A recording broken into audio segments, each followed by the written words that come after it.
Welcome to GRE. I'm your host, Keith Weinhold. We're talking about how you can use real estate, geography, and industry to amplify your investing returns over the course of your life and permanently reduce your lifetime tax burden. Today on Get Rich Education. You know, most people think they're playing it safe with their liquid money, but they're actually losing. Savings accounts and bonds don't keep up when true inflation eats 6 or 7% of your wealth every single year. I invest my liquidity with FFI, Freedom Family Investments, in their flagship program. Why? Fixed 10 to 12% returns have been predictable and paid quarterly. There's real-world security backed by needs-based real estate like affordable housing, senior living, and healthcare. Ask about the Freedom flagship program when you speak to a Freedom coach there. And that's just one part of their family of products. They've got workshops, webinars, and seminars designed to educate you before you invest. Start with as little as $25K and finally get your money working as hard as you do. Get started at freedomfamilyinvestments.com/GRE or send a text now. It's 1-937-795-8989. Yep, text their Freedom Coach directly. Again, 1-937-795-8989. You're listening to the show that has created more financial freedom than nearly any show in the world. This is Get Rich Education.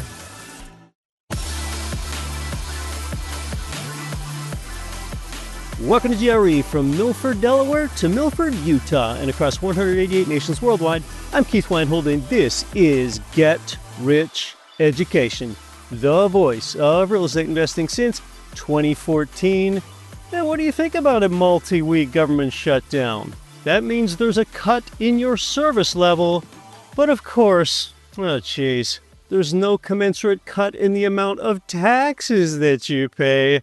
This is the government's version of charging rent on a vacant unit. That's what's happening. That's what we've been looking at. And the biggest expense you'll ever pay in your life, it isn't housing, it's taxes. Before I get to how you can reduce the amount of taxes that you'll pay throughout the course of your life, which is huge, let's pull back. And I guess it's a bit of a real estate geography riddle for you. Imagine if there were a place that existed, and this place is within a 15-minute drive of a seacoast, 15 minutes of mountains, within 15 minutes of an urban core of about 300,000 people, and within 15 minutes of an international airport, and a decent airport that has direct nonstop flights to Europe even. Could that place exist? All of that. I mean, it almost sounds too good to be true when I put it like that. Yes, it does, and it's in the United States. On top of that, this same place with proximity within 15 minutes of all four of those things has zero state income tax and zero sales tax. Yes, all this is in the same place, and that's where I am coming to you from today. Anchorage, Alaska. I travel a good bit, and I can't think of another place in the U.S. quite like it. A quick check of ChatGPT corroborates this, saying that the U.S. places that come closest are Honolulu, Juneau, and Bellingham, Washington. They come the closest to that. Now, the biggest downside, in my opinion, is a long, dark, cold winter. Oh, well, that's when I do more traveling, but I spend many months of the year right here in Anchorage. And my guest today, who you'll hear from later, I haven't had him on the show in years. Well, recently, I and his wife, Natasha, toured Anchorage. I drove them around. First, let me tell you about a creative way to pay both a low property tax and a low income tax, and that is no matter what state or province that you live in. Now, the big three taxes that people pay throughout their lives are income tax, sales tax, and a property tax. Those are the big three. And when you combine those to come up with the highest and lowest tax burdens by state, you'll notice that coastal states often pay the most. They generally have the biggest burden because coasts attract people, and therefore those highly populated areas, they need infrastructure, say, for example, more bridges, and they often have more social services for people, and it costs tax money to maintain all of that. Now, look, will people move to an area specifically because they can get low taxes there? Like, is that amenity in itself an attractant? Actually, not so much. Now, you do get some people to move to Puerto Rico, predominantly for that reason. But interestingly, the two states with the lowest overall tax burden, that is, when you combine income, sales, and property tax, the lowest are Alaska and Wyoming, and yet they have the fewest people living there, under 1 million people each. So the two states with the lowest tax burdens are also the two least populous states, so it is not making people flock there. So where you choose to live, well, that has more to do with your overall quality of life, and that's probably as it should be. Well, whether you own your home or you rent your home, you effectively do pay property tax because tenants end up subsidizing the landlord's expenses. Most property tax maps that you see out there, those national property tax maps, they show the average tax bill that a household pays by state, regardless of real estate values. Well, that's not so useful. You might remember that a few weeks ago in our newsletter, I sent you the best and the smartest property tax map that I have by county. You'll remember that it showed the property tax paid as a percentage of the home value. So that relative basis is what matters more. When we look at property tax paid that way, well, we can more transparently see that the highest property taxes are generally paid in 3 U.S. regions. Those 3 regions with the highest property taxes are the Northeast, much of the Great Plains, and Texas. Now, a 1% property tax rate is, for example, when you have to pay $4,000 a year on a property value of $400K. That's that 1%. And the lowest are in the western U.S. and the nation's southeast quadrant, often under 1%. We're just talking about the property taxes only here. Now, out west, lower property taxes, they still rarely create investor cash flow, and that's because purchase prices are too high out west and rents don't keep up with them proportionally. But low taxes, they do adequately sweeten the most investor-advantaged areas, that is in the southeast, Indiana, Missouri, Oklahoma, Hawaii, and a bunch of the mid-Atlantic states. All right, so they are the investor-advantaged areas that also have low property tax. The nation's lowest property tax rate is in Alabama. Roll Tide. I think I've mentioned that on the show before. All right, so that's property tax.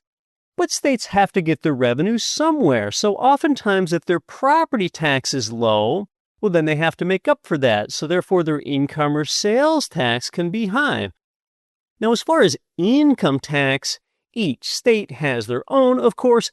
The high ones are New York, New Jersey, California, and Hawaii. Those are many of the high ones. But there are 9 states with zero, absolutely zero state income tax. And those 9 states that are free of income tax are the aforementioned Alaska, Florida, Nevada, New Hampshire, South Dakota, Tennessee, Texas, Washington, and Wyoming. And Washington gets somewhat of an asterisk. That has a little wrinkle in it. That's one of the 9. With the wrinkle, you'll pay zero income tax on your wages in Washington. It only applies to high earners' capital gains tax income there. All right, well, all of that is true for everybody there, every U.S. citizen. But here's the arbitrage that a real estate investor can create. If you live in one state and you own property in another state, you always pay property tax where the property is physically located, not where you live. I mean, any longtime out-of-state real estate investor knows that. So you can therefore live in a state with little or no income tax, for example, Texas, and then a Texas resident can skirt Texas's higher property tax by investing in a different state that has low property tax, like, say, Alabama or Tennessee. Oh, well, now both your property tax and your income tax are low this way. And congratulations, you have just legally exploited the tax system.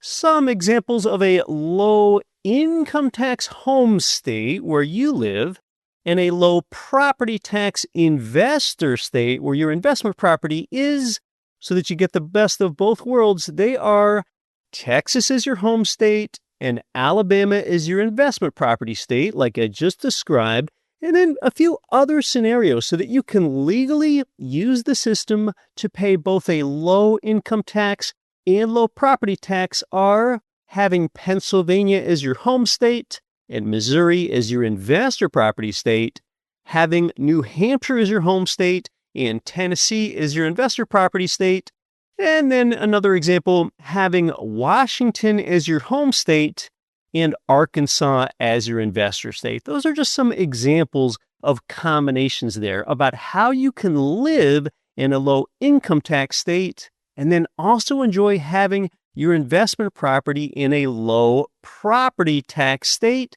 And see, perhaps now you're doing this without having to move. Yes, investing in low property tax states. Now, of course, property taxes are set at the county or city level. They're not set federally, but just within one state, sometimes property tax can vary dramatically, which you probably know. But two of the biggest examples of this are in Illinois, Cook County, which is Chicago, and also Miami-Dade County, Florida. I mean, those jurisdictions, they have tax rates that can make wallets cry more than their surrounding counties do. And some states have maximums, legal limits, ceilings on property taxes. California Proposition 13 famously limits property tax to 1% of assessed value, and then the increases are capped as well. I mean, this means that two California neighbors with identical homes can pay wildly different taxes, and Florida is still looking to completely eliminate the property tax. Can you imagine that? I mean, it seems doubtful that that will happen, but you can conceive of how much more desirable that would make Florida properties, and that would probably make all Florida housing values skyrocket. Now, just because a property has a high property tax rate, that doesn't disqualify it as an investment property alone. It's just one consideration. That'll show up in your pro forma, your cash flow. So the bottom line is that as an income property owner, property tax is mostly passed on to your tenant, but paying a low rate still keeps you more flexible and profitable. So think of a map of states with low property taxes, sort of like a treasure map, but instead of X marking the spot, it marks where your money will go the furthest. And if you want real estate maps like I'm talking about here, and stories, and great charts, and investment opportunities that I cannot fit onto the channel here, you can grab them in my free weekly newsletter at greletter.com. And part of this is because I just cannot adequately describe a map or a chart to you here in an audio format. You get more in the letter. Free wealth building insight every week, and it comes straight from me. Thousands of investors read it every week. Don't live below your means, grow your means. Get it at greletter.com. Again, that's greletter.com. Something interesting just happened when Wells Fargo released their housing forecast for the next 2 years. Let's discuss that. Between today and 2027, they expect the federal funds rate to drop by a full 1%, but they don't expect mortgage rates to drop as much, only about a quarter point drop over the next 2 years in the 30-year fixed rate. For next year, they expect home prices to rise 3.5%, and then the year after, 3.7%. Looking down the road a couple years here. And this is sourced by Wells Fargo Economics and the U.S. Department of Labor and the FHFA and more. All right, so only a small reduction in mortgage rates and a pickup in home price appreciation, although still pretty moderate.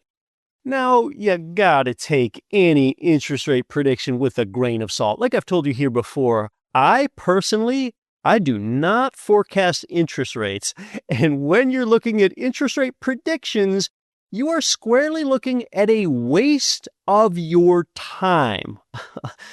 Now, a recent Gallup poll wanted to find out what Americans consider to be the best long-term investment. That's the question that the pollsters asked. What is the best long-term investment? And the findings were that 16% said stocks. I mean, despite the fact that stocks only seem to make insiders wealthy, still somehow 16% of Americans consider stocks to be the best long-term investments. A higher share of Americans, 23%, said gold. That actually surprises me that nearly 1/4 of Americans say that gold is the best long-term investment when only about 10% of Americans own gold in the physical form, like bars or coins. And part of this could be driven by the recent hype, where the gold price has more than doubled just since last year, and it broke above $4,000 an ounce for the first time in history this month. All right, so 16% said stocks, 23% said gold, and what's number one in the Gallup poll for what Americans believe is the best long-term investment? It's real estate. Ah, well, they got that right. That actually gives me a little more faith in Americans there. Now, when it comes to real estate investment, there's this long-running mantra or catchphrase out there that I really disagree with. I mean, you've certainly heard this before, but it just does not resonate with me. And that is, appreciation is just the icing on the cake. That's the catchphrase. I am not feeling the vibe there. How in the heck is appreciation just the icing on the cake? The presumption, the inference here is that cash flow is the main driver of an investment philosophy. And then if you just happen to get appreciation too, oh, well, that's a little sweetener. Like the mantra would say, cash flow is the cake, the majority piece, and then appreciation, since the icing, oh, well, that's only a little thing. No, that's misleading. You usually get more of a return from appreciation than you do cash flow. I mean, on, say, a $400K income property, what if you only get $200 of cash flow? That can happen. That's $2,400 a year. But instead, 5% appreciation on that property gives you $20,000 a year. That is almost 10x. I think what the icing on the cake, curious catchphrase means is that cash flow is important because it controls the mortgage. Well, then I think it's just better to say that. Appreciation is not an inconsequential thing. It's often the biggest thing. So is appreciation just the icing on the cake? No, it certainly is not. In fact, I'm going to talk more about that next week when I've got something special planned for you here on the show. What I'm going to do then is look at the ways real estate pays you 5 ways in a slow market. Yeah, the real estate market is slow if you look at it on a basis of transaction volume. Say that you buy a property today, and over the next year, you don't even get what Wells Fargo forecasts. Say you only get 2% appreciation and 0 cash flow, just break even on a monthly basis. I mean, there's surely some disappointing numbers, but just say that's what happens. Well, next week, I'm going to add up what your total rate of return would be, even in this dour scenario, and I think that you are going to marvel, be flabbergasted at how profitable you are if you just got 2% appreciation and 0 cash flow. That's next week. As far as today, I'm about to bring in a super smart guest that hasn't been on the show here in a few years. He's usually a fellow faculty member on the Real Estate Guys Invest or Summit at Sea, but he wasn't there with me this year, so we met up in Anchorage instead. We're talking about changes to commercial real estate, that market, and the opportunities that you might be able to find there from industrial land, an activity that, well, generates noise like Bitcoin mining operations and growing data centers with the increased use of AI. And as you listen, see if you know what I mean about how he feels professorial in his approach. And I mean that in the best possible way. You can learn from him. He's from Ottawa, Canada. An international conversation coming up next. I'm Keith Weinhold. You're listening to episode 577 of Get Rich Education. If you're scrolling for quality real estate and finance info today, yeah, it can be a mess. You hit paywalls, pop-ups, push alerts, cookie banners. It's like the internet is playing defense against you. Not so fun. That's why it matters to get clean, free content that actually adds no hype value to your life. This is the golden age of quality email newsletters, and I write every word of ours myself. It's got a dash of humor, it's direct, and it gets to the point, because even the word abbreviation is too long. My letter takes less than 3 minutes to read, and it leaves you feeling sharp and in the know about real estate investing. This is paradigm-shifting material. And when you start the letter, you'll also get my 1-hour fast real estate video course, completely free as well. It's called the Don't Quit Your Daydream letter. It wires your mind for wealth, and it couldn't be simpler to get. Visit greletter.com. While it's fresh in your head, take a moment to do it now at greletter.com. Visit greletter.com. The same place where I get my own mortgage loans is where you can get yours, Ridge Lending Group, NMLS 42056. They provided our listeners with more loans than anyone because they specialize in income properties. They help you build a long-term plan for growing your real estate empire with leverage. Start your pre-qual and even chat with President Chaley Ridge personally. While it's on your mind, start at ridgelendinggroup.com. That's ridgelendinggroup.com. What's up, everyone? This is HGTV's Tariq El Musa. Listen to Get Rich Education with Keith Weinhold and don't quit your daydream.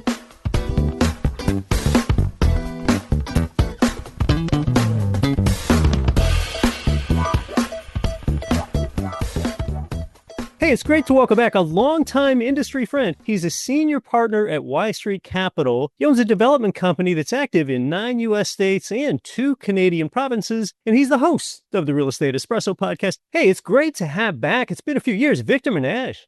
Great to be here, Keith. Well, you know what's different? I mean, we were together doing some sightseeing around Anchorage, Alaska. You, I, and your wife here just a few weeks ago. That was great to have you. And then you had a nice Alaskan cruise after that. It was lovely. It was great to spend time with you in person. You and I have spent time together at conferences all around the nation. So thank you for that.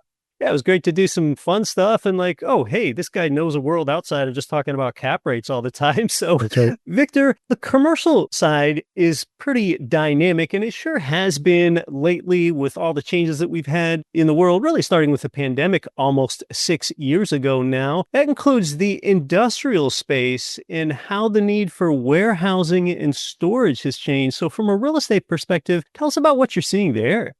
We're seeing a lot of changes. Of course, there's a lot of uncertainty that's been injected by the current administration in Washington in terms of international trade. But even if you put that aside, the flow of goods from wherever they're manufactured to the end customer, that flow is still there. It's one of these things that often creates inefficiencies, especially as you start to think about really optimizing the overall cost. You know, if you think about what inventory costs you to have on a retail floor, where you might be renting that retail space at, I don't know, $55, $60 a square foot, and it's occupying very, very expensive real estate. If you can instead put that in a warehouse that's maybe at $10 to $15 a square foot, oh, but wait a minute, you've got a 27 or a 35 or a 40-foot ceiling height, and you're stacking it 7 to 9 levels high, really the cost of that inventory has gone way, way down, because you're putting it in much less expensive real estate. Right. Okay. So here is one of the efficiencies of a retailer doing e-tail instead of brick and mortar retail. Absolutely. And, we often see situations where the last mile, we want to get that instant gratification as a consumer. but we don't necessarily want to be having to drive to that retail space. And that supplier doesn't necessarily want to pay Amazon for warehousing that particular product. So often the fulfillment is done locally. That last mile logistics is extremely important. That's putting a lot of pressure on this category of product that has traditionally been called flex industrial. These are those places in the industrial park that you might see an electrician or a landscaping company or a plumber or anyone like that that has an office at the front, a 14 or 18-foot bay at the back, and a bit of inventory. A lot of that product right now is being pulled off the market for many different reasons. Some of that's just disappearing and that land is getting repurposed for residential. Some of it's disappearing because people are putting gyms and pickleball courts and things like that in those types of products. Some of it's disappearing because people with exotic car collections want to use that space for a man cave.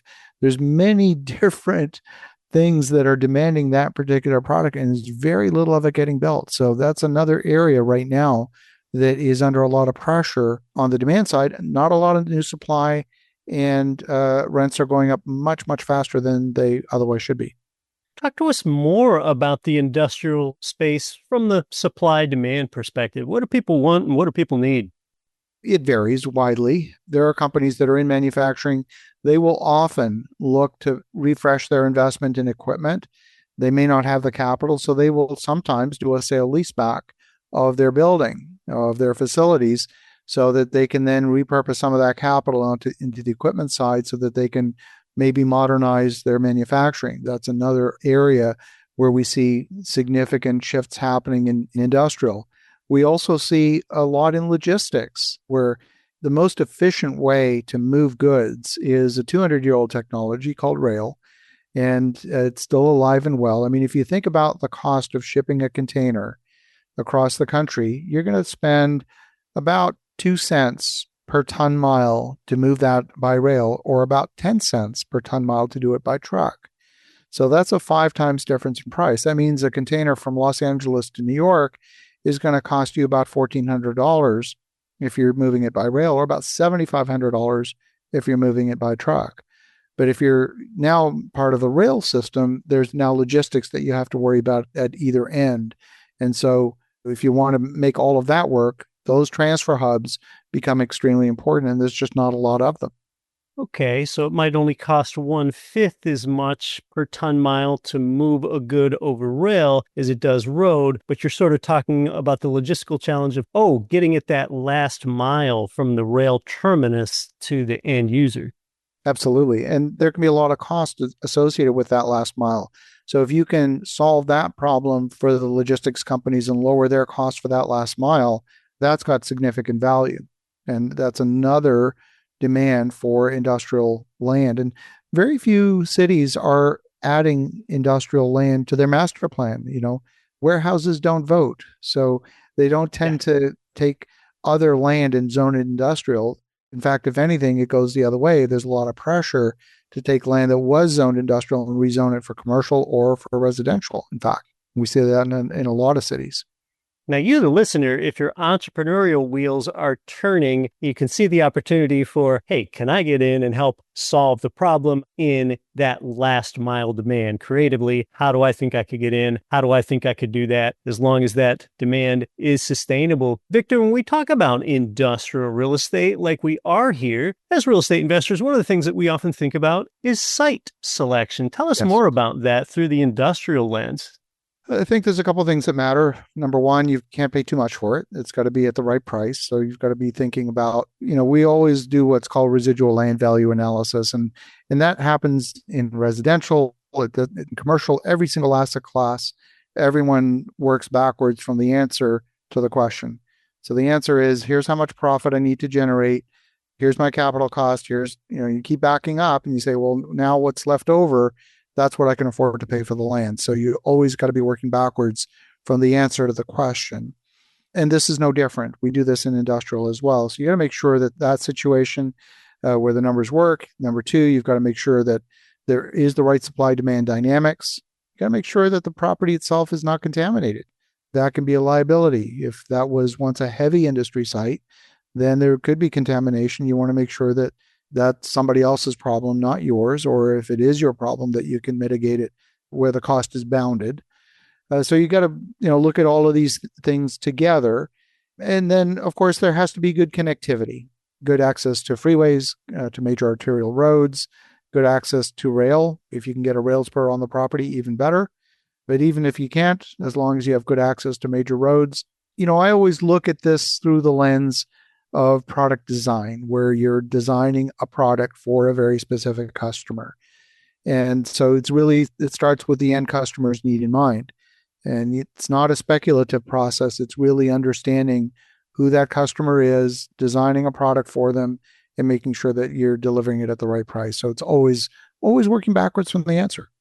Now, we think about site selection and geography of where we're putting this real estate. Cities are often located on a body of water like a bay, or a river often runs through a city. But yet you think of industrial use land as not your priciest land, but yet you think of a city center as your priciest land. Oftentimes, where do you put the industrial real estate with regard to the city center? I usually think of it as far outside of that, but are there other trade-offs or nuances there?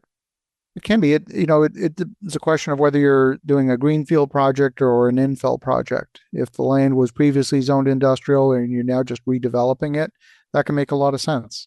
If it is a greenfield project where you're looking to build new, then yeah, it's probably going to be in the outskirts because that's where you're going to get the best land cost. And then, of course, you've got to be thinking about what the end product is and what's it going to cost you to get it where it needs to be. Most of these projects are built slab on grade, which means that the surface has to be suitable for that sort of building. The land might be cheap, but if you've got to bring in 500,000 yards of gravel to get the site where it needs to be, it might not look cheap anymore because now you got to import so much material. So you have to think of the cost of the land in a shovel-ready context, because you can spend an awful lot of money moving dirt, moving gravel, things like that will be necessary for an industrial project. So when we look at land for that product, we're always looking at it through the lens of, is it in a floodplain? Is it high enough ground? Is it drain well? All of those things that come into the cost of preparing the site to accept that kind of a building. Now, when we think about what goes on in an industrial space, in your mind's eye, you might think of an asphalt plant, or you might think of the noise and some rumbling concrete trucks. With regard to that, what are your thoughts about NIMBYism? Do you see much not in my backyardism among communities with industrial real estate? Oh, absolutely, without a doubt. And oftentimes, that's one of the reasons why industrial land often gets pushed out away from those residential zones. So once you're outside the radius of people who can object, then there's no objection. So that's one way to solve it. And often a good way to solve it, by the way. But you also have to be mindful of the fact that if there is potential contaminants coming off of that site, you don't want to be near a body of water that can carry it down into an aquifer and so on. So you're going to be thinking through containment issues. You got to be thinking through noise propagation issues. There's been, in fact, a lot of issues with data centers where the air handling and the air conditioning systems generate a lot of noise, and that noise often carries over very large distances. And we're talking noise levels that would be very offensive to most homeowners. Some people have had to move because the noise levels have just been so continuous. I like the way you put that, Victor. It's sort of like, yes, industrial parks are built outside the radius of the loudest objectors. That's right, where they're going to go. But that's really the way that it is sometimes. When we think about more contemporary uses for how we use industrial real estate today, you touched on data centers, also Bitcoin miners. These are some of the things that generate noise. So what are some of the considerations with those two? If you're looking at a data center, they consume a lot of power and they generate a lot of heat. The most efficient way to get rid of heat is with water. And that sounds a little bit strange, but you think about it this way. If you heat a molecule of water by 1 degree, I'm going to actually give you the textbook definition of a calorie. If you take that water and you heat it by 1 degree, that'll consume 1 calorie of water. That's the definition of a calorie. And if you take it from the liquid state to the vapor state, just that phase change at 212 degrees Fahrenheit or 100 degrees centigrade, that phase change is going to consume 500 calories. So you're getting rid of a tremendous amount of heat by evaporating water. And that's why data centers consume so much water is because they evaporate the water. That's the way they get rid of the heat. They evaporate it into the atmosphere, and that's how they get rid of the heat. It's the most efficient way to do it, but it consumes a lot of water resources. And then, of course, you've got to have the power to get into the data center. And a lot of places don't have the electric infrastructure to provide what's needed on a sustained basis. So you need not just good power, you need good power redundancy. So if there's a power failure here, you've got maybe redundant paths. So if one transmission line goes down, you've got alternate paths to keep the data center running. And you need the same thing also with communication. So multiple redundant fiber pathways in and out of the data center. So all of these things come into site selection. And then if you got all of that right, you got to overcome the neighborhood objections.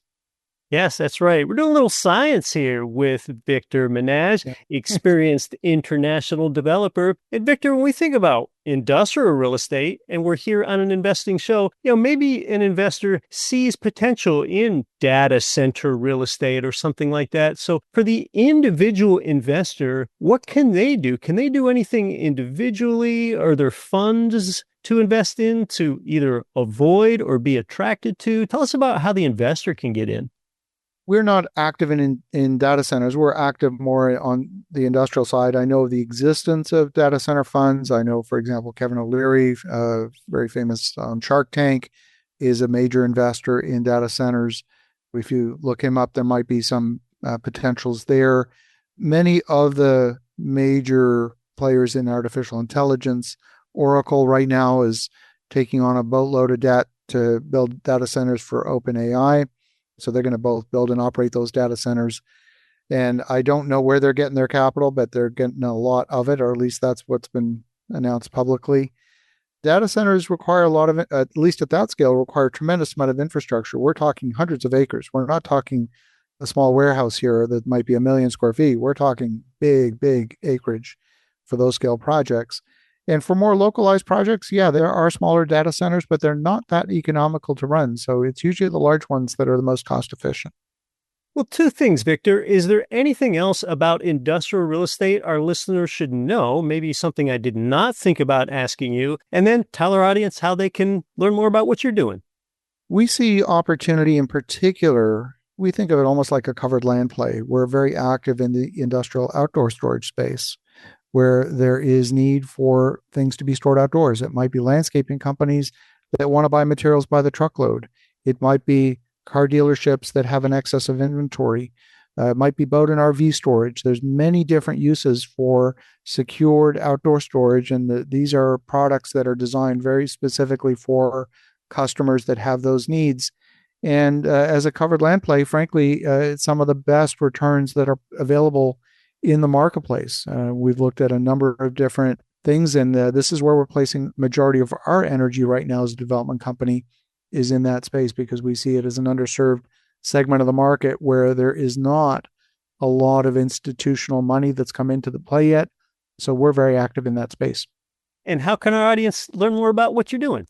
Best is to reach out to us at ystreetcapital.com. Be happy to have, if folks want to learn more about our projects, there's a place where they can sign up on the website to get more information, and love to have you as guests or as listeners to the Real Estate Espresso podcast. And that's a daily show 7 days a week. So love to have you as a listener for that show as well. And that's the letter Y, ystreetcapital.com. Victor Menasce, it's been enlightening as always. Thanks so much for coming back onto the show. Thank you so much.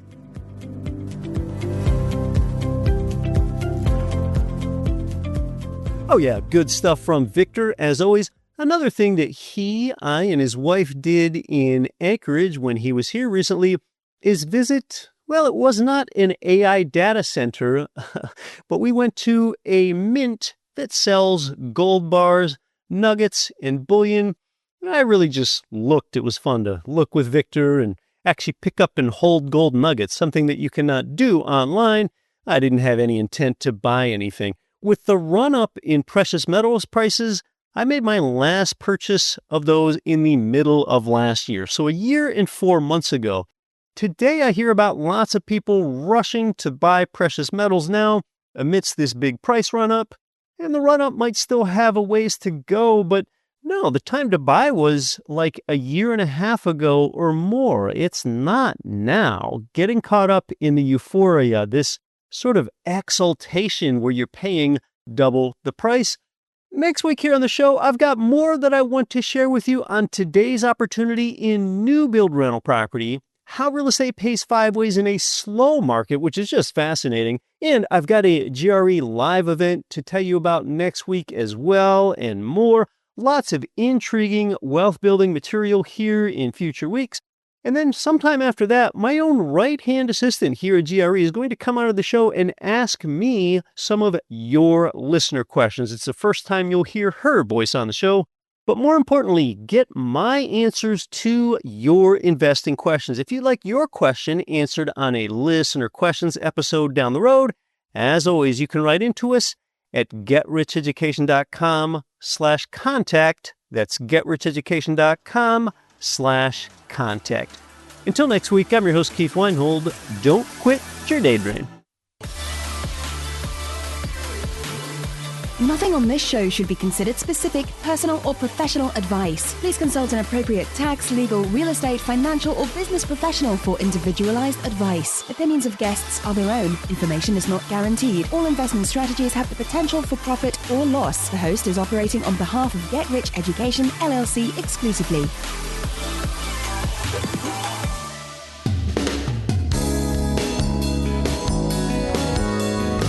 The preceding program was brought to you by your home for wealth building, GetRichEducation.com.